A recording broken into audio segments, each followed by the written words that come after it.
வணக்கம். இது TRP TET PO அதில் சைக்காலஜியில் பேசிக் கான்செப்ட் ஃபஸ்ட் யூனிட்டு பிஓலலாம் ஃபஸ்ட் யூனிட் வந்து க்ரோத் அண்ட் டெவலப்மெண்ட் இருக்கும். அதிலலாம் இருக்கிற கொஞ்சம் பேசிக் கான்செப்டை ஃபில்லப் ஃபார்மெட்டில் பார்ப்போம். எப்படி இருக்கும்னா பைலிங்குவல் லாங்குவேஜில் தான் இருக்கும். அதாவது தமிழ் இங்கிலீஷ் ரெண்டும் மிக்ஸ் பண்ணி தான் அதில் இருக்கும். ஏன்னா சில வேர்டுக்கு வந்து அப்படியே தமிழ்லனா நமக்கு மறந்துடும். அதனால் நான் எப்படி படித்தேனோ அதே மாதிரி இதில் இருக்குது. ஸோ முதல் கேள்வி ஆரம்பிப்போம். மனித வளர்ச்சி டேஷ் மற்றும் டேஷ் மூலம் நடைபெறுகிறது. இயற்கை, வளர்ப்பு. ரெண்டாவது கேள்வி, உடல் வளர்ச்சியை டேஷ் என்கிறோம். உடல் வளர்ச்சி வந்து க்ரோத் அப்படிங்கிறதுல வரும். மூணாவது கேள்வி, முழுமையான மாற்றத்தை டேஷ் என்கிறோம். முழுமையான மாற்றத்தை வந்து நம்ம என்ன சொல்கிறோம் அப்படின்னா டெவலப்மெண்ட் அப்படின்னு சொல்கிறோம். நாலாவது கேள்வி, இயற்கையாக நடைபெறும் வளர்ச்சி டேஷ். இயற்கையாகவே நடைபெறுதுன்னா அந்த வளர்ச்சிக்கு பேர் மெச்சுரேஷன், முதிர்ச்சின்னு சொல்லுவோம்ல அது. ஐந்தாவது கேள்வி, வளர்ச்சியை அளவிடக்கூடியது ஆனால் அளவிட முடியாதது எது அப்படின்னு பார்த்தோன்னா மேம்பாடு.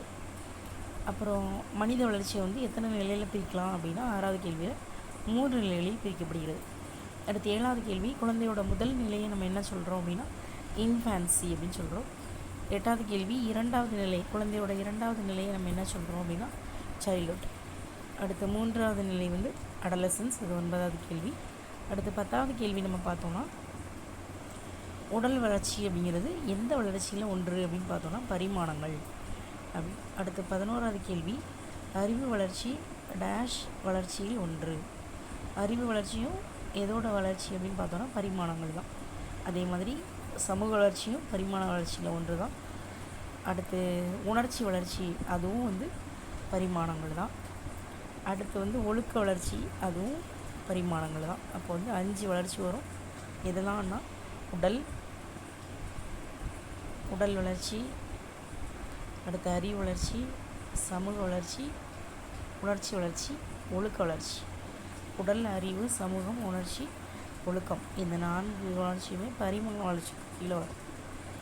அடுத்து 15வது கேள்வி என்ன அப்படின்னா நேச்சர் அப்படின்னா என்னதுன்னா மரபு அப்படின்னு அர்த்தம். அடுத்து 16வது கேள்வி, சைக்காலஜி அப்படிங்கிற சொல் வந்து எந்த மொழியிலேருந்து வந்துச்சு அப்படின்னு பார்த்தோன்னா கிரேக்க மொழியிலேருந்து வந்தது.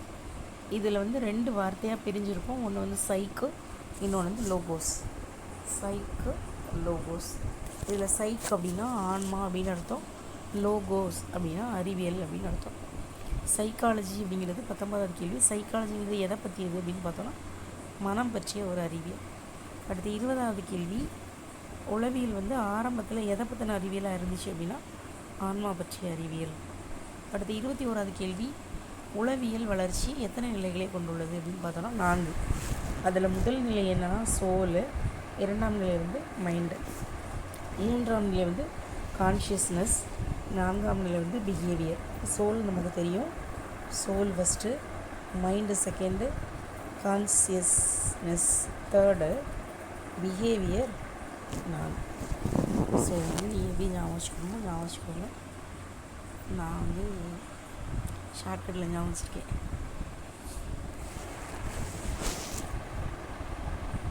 ஓகே, அப்போ ஃபஸ்ட் நிலை வந்து என்ன வரும்னா சோல் வரும். நான் வந்து ரிவர்ஸில் படிச்சிருக்கேன். 4வது வந்து பிஹேவியர், 3வது வந்து 4வது பிஹேவியர், 3வது கான்ஷியஸு, அடுத்து வந்து மைண்டு, சோல். ரிவர்ஸில் படிச்சிருக்கேன். நீங்கள் ஃபஸ்ட்டு செகண்டு தேர்ட் நாளும் பார்த்துக்கணும். அடுத்து 26வது கேள்வி, மன செயல்களை ஆய்வு செய்தவர் யார் அப்படின்னு பார்த்தோன்னா வில்லியம் ஜேம்ஸ். அடுத்து உளவியல் அப்படிங்கிற சொல்லை வந்து ஃபஸ்ட்டு உருவாக்கினவர் வந்து உண்ட். எல்லாராலையும் வந்து இது மேக்ஸிமம் பொதுவாக எல்லோரும் ஏற்றுக்கிட்டாங்க. அடுத்து 28வது கேள்வி, மனம் இதயத்தில் உள்ளது அப்படின்னு சொன்னவர் சாரகா. அடுத்து சென்சேஷன், இமேஜஸ், ஃபீலிங்ஸ் அப்படின்னு சொன்னவர் யார் அப்படின்னா டிஷ்னர். மனம் அப்படிங்கிறது சென்சேஷன், இமேஜஸ், ஃபீலிங்ஸ் அப்படின்னு சொன்னவர் டிஷ்னர். அப்புறம் உளவியல் நடத்தை ஆய்வு செய்யும் அறிவியல். உளவியல்ங்கிறது ஒரு நடத்தையை ஆய்வு செய்கிற அறிவியல் அப்படின்னு சொன்னவர் வந்து உட்ஸ்வர்த். உளவியலின் தந்தை விளக்கம் முன்ட்டு முதல் ஆய்வகம் அமைந்த இடம் லெப்சிக். எந்த வருஷம் அப்படின்னு பார்த்தோன்னா 1879. அதே மாதிரி அன்கான்ஷியஸ் பற்றி நம்ம வந்து கூறுனது வந்து ஃப்ராய்டு, சிக்மண்ட் ஃப்ராய்டு. அடுத்து 35வது கேள்வி, அனலிட்டிக்கல் சைக்காலஜி அதை சொன்னவர் வந்து யூங்கு. இண்டிவிஜுவல் சைக்காலஜி சொன்னவர் வந்து அட்லர். ட்ரைட் தியரி சொன்னவர் வந்து கேட்டல். காக்னேட்டிவ் டெவலப்மெண்ட்டை பற்றி சொன்னவர் வந்து பியாஜே. சைக்கோ அனாலிசிஸ் அதை பற்றி சொன்னவர் வந்து ஃப்ராய்டு. பொதுவாகவே சைக்கோ அந்த மாதிரிலாம் வந்துச்சுனாலே ஃப்ராய்டு வந்துடும். அப்புறம் ஹியூமனிஸ்டிக் சைக்காலஜி பற்றி 2 பேர் சொல்லியிருப்பாங்க, மாஸ்லோ ரோகஸ் சாரி. அப்புறம் வந்து இன்டெலிஜென்ஸ் டெஸ்ட்டை உருவாக்குனவர் வந்து தினே. இது வந்து 41வது கொஸ்டின். 47வது கொஸ்டின் வந்து WIS இதை உருவாக்குனவர் வந்து வெஸ்லர். டெட்டில் அடிக்கிற இந்த கொஸ்டின் கேட்டிருந்த மாதிரி ஞாபகம். அடுத்து 43வது கேள்வி சைக்கோஃபிசிக்ஸ். இந்த 2 பேர் உருவாக்குனாங்க, வெபர், வெஷ்னர். அடுத்து ட்ரையல் அண்ட் எரரை பற்றி சொன்னவர் தாண்டே. கிளாசிக்கல் கண்டிஷனிங் பற்றி சொன்னவர் வந்து பாவ்லோ. ட்ரையல் அண்ட் எரர் டிடி இருக்கும். கிளாசிக்கல் கண்டிஷன், அப்புறம் வந்து அதாவது கிளாஸுக்கு போகிற மாதிரி பாவலா கட்டுவோம் அப்படின்னு நான் ஞாபகம் சொல்கிறேன். அடுத்து பிஹேவியர் பேட்டர்ன் பற்றி சொன்னவர் வந்து ஒட்டோவத். அப்புறம் சோல் தியரி பற்றி சொன்னவர் வந்து அரிஸ்டாட்டில். பிளாட்டோ வந்து ஆன்மா பற்றி சொன்னார். அதுக்கப்புறம் காண்ட் அவர் வந்து மனம் பற்றி சொன்னவர். டெமோக்ரட்டிஸ் அவர் வந்து ஆன்மா பற்றி சொன்னவர். மொத்தம் வந்து ஒரு 85 கொஸ்டின் இருக்குது. அந்த 85 கொஸ்டினையும் நம்ம வந்து ஒரே வீடியோவில் பார்த்தா போர் அடிக்கும் அப்படின்னு நினச்சேன், ஆனால் முடிச்சிடலாம் கடகடான்னு. அடுத்து 51வது கேள்வி டெவலப்மெண்ட் அப்படி பார்த்தோன்னா அது முழுமையான மாற்றம். இதுவே க்ரோத் அப்படின்னு பார்த்தோன்னா அது அளவிடக்கூடிய மாற்றம். இது 52வது கேள்வி. 53வது பார்த்தோன்னா மெச்சுரேஷன் அப்படிங்கிறது இயற்கை, அதாவது மெச்சூரிட்டி அப்படின்னு நம்ம சொல்கிறோம்ல, அது வந்து இயற்கையான செயல்முறை. லேர்னிங் அப்படின்னு நம்ம பார்த்தோன்னா அது வந்து ஒரு சூழல் சார்ந்தது, என்விரான்மெண்ட் சார்ந்தது. அடுத்து மெச்சுரேஷன், அதாவது மெச்சூரிட்டிக்கு பயிற்சி வந்து தேவையில்லை அப்படின்னு சொல்கிறாங்க. லேர்னிங்க்கு என்ன செய்யணும், பயிற்சி வேணும், கற்றலுக்கு பயிற்சி தேவை. அடுத்து வந்து டெவலப்மெண்ட் அப்படிங்கிறது ஒரு கண்டினியூஸ் ப்ராசஸ். அதுதான் நம்ம முதல் கேள்வியிலே பார்த்தோம். டெவலப்மெண்ட் அப்படின்னா ஒரு முழுமையான மாற்றம். அந்த கொஸ்டின் ரிப்பீட் ஆகிருக்கு. அடுத்து 58வது கொஸ்டின் க்ரோத். இதுவும் வந்து ரிப்பீட் ஆகிடுச்சின்னு நினைக்கிறேன். ஆமாம், 58, 59 வந்து ரிப்பீட் ஆகிருக்குது.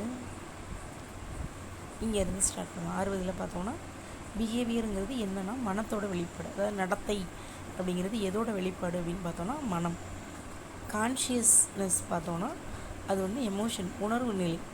அதே மாதிரி இன்டெலிஜென்ஸ் பார்த்தோன்னா அது வந்து அறிவு நிலை. 63வது கேள்வி எமோஷன் அப்படிங்கிறது வந்து என்ன வளர்ச்சின்னு பார்த்தோன்னா உணர்ச்சியோட வளர்ச்சி.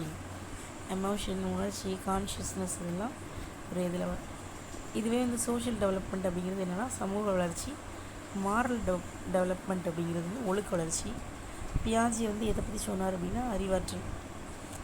அடுத்து வந்து ப்ரூனர் வந்து எதை பற்றி சொன்னார் அப்படின்னா காக்னேட்டிவ். அடுத்து ஃப்ராய்டு வந்து ஆல்ரெடி சொன்னது தான் மனம், ஈகோ, அந்த மாதிரி அவர் பண்ணியிருப்பார், சைக்கோ அப்படிலாம். மாஸ்லோ வந்து என்ன ஹயர்ஷி சொன்னார் அப்படின்னா நீட்ஸ், தேவைகள் பற்றியது. ரோகஸ் வந்து என்ன சொன்னார் அப்படின்னா கிளையன்ட் சென்டர்ட் தெரபி பற்றி சொல்லியிருக்காரு. அடுத்து வந்து பாவ்லோ வந்து நாய், நான் வந்து இதுக்கும் தான் வச்சுருக்கேன், நாய் வந்து பாவலா கட்டும் அப்படின்னு. தாண்டே வந்து ட்ரையல் அண்ட் எரர் அந்த கற்றல் பற்றி சொல்லியிருக்காரு. வெபர் வந்து எதை பற்றி சொன்னார் அப்படின்னா உணர்வு சம்மந்தப்பட்டது. வெஷ்னர் வந்து சைக்கோஃபிசிக்ஸ். ஊண்ட் வந்து முதல் ஆய்வகத்தை அமைத்தார்.